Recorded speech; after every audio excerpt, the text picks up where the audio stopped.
হে খোদা দয়াময়। বিসমিল্লাহির রহমানির রহিম।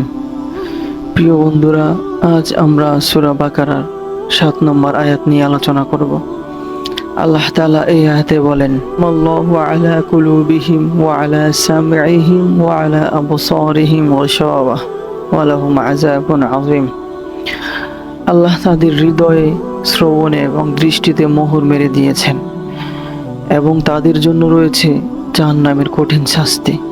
এটা শুনে অনেকেই ভাবতে পারেন, আল্লাহ তাআলা কেন কারো অন্তরে মোহর মারবেন? কিন্তু এর পিছনে আছে গভীর শিক্ষা।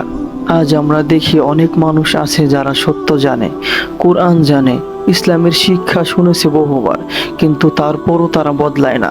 তারা বলে, আমরা তো আধুনিক যুগে বাস করছি, এখন এসব নিয়ম মানার সময় নাই। এই আয়াত আমাদের বুঝিয়ে দেয়, যখন কেউ ইচ্ছাকৃতভাবে সত্য অস্বীকার করে, তখন এক সময় আল্লাহ তাদের অন্তরকে বন্ধ করে দেন। তারা আর ভালো মন্দ বুঝতে পারে না। চোখের সামনে সত্য থাকলেও তারা দেখে না, কানে শুনলেও মন দিয়ে শোনে না।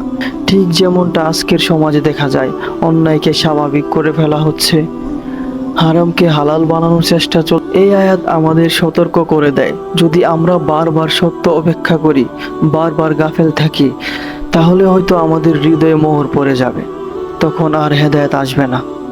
তাই আসুন আমরা নিজেরাই নিজের অন্তরকে জাগ্রত রাখি, কোরআনের আলোতে নিজেদের সংশোধন করি।